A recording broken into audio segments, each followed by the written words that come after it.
गुरुदेव, जैसे कल आपके परसों आपके सत्संग में सुना था कि कृष्ण जी जो भी करते हैं, तो गोवर्धन की मैं परिक्रमा दे रहा था।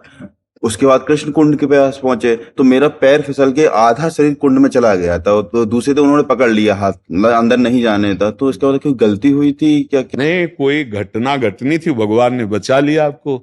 एक घटना जैसे जो मृत्यु जनित होनी थी, वो इतने में बचा लिया।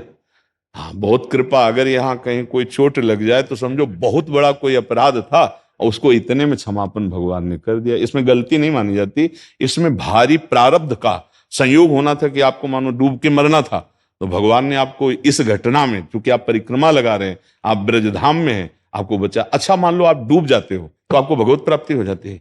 दूसरे जरूर कहेंगे कि यार परिक्रमा कर रहा था बेचारा, स्नान को गया और मर गया, लेकिन आप पक्का समझना उसे भगवत प्राप्ति हो जाएगी। जो बड़े बड़े योगी जिस प्राप्ति के लिए, क्योंकि ये ब्रज है, जानबूझ के आत्महत्या करोगे तो भूत बनोगे यहां भी।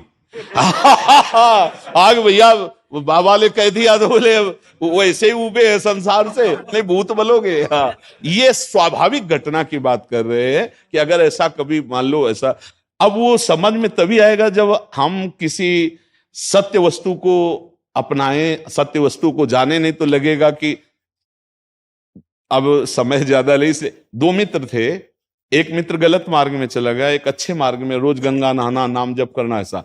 जब दोनों मित्रों का मिलान हुआ, वो वैश्यागमन करना, शराब पीना, ऐसा, तो वो बूट पहने अच्छे से और वो नंगे पैर गंगा स्नान करे, तो जो गंगा स्नान करता था उसके इतना बड़ा खजूर का कांटा लगा।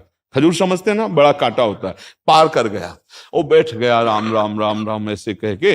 वो जब निकला तो कहा, देखा कहते थे कि ये सब नाटक है, क्या मिला तुझे? और देख मैं बहुत मौज मस्ती से चल चल रहा हूं। और आगे चला तो एक धूल में, ऐसे ऊंची धूल थी, ऐसे लात लगा, उसमें देखा हीरा। लौट के आया, देख बोल तेरे कांटा लगा, मुझे थैली मिली हीरे की। उसको लगा यार वास्तविक सब नाटक है, क्योंकि मैंने देखा है वैश्यागमन करता है, शराब पीता है, इसको थैली मिली हीरे की, और भजन करता हूं, राम राम बोलता हूं, गंगा नहाता हूं, खजूर का कांटा लगा।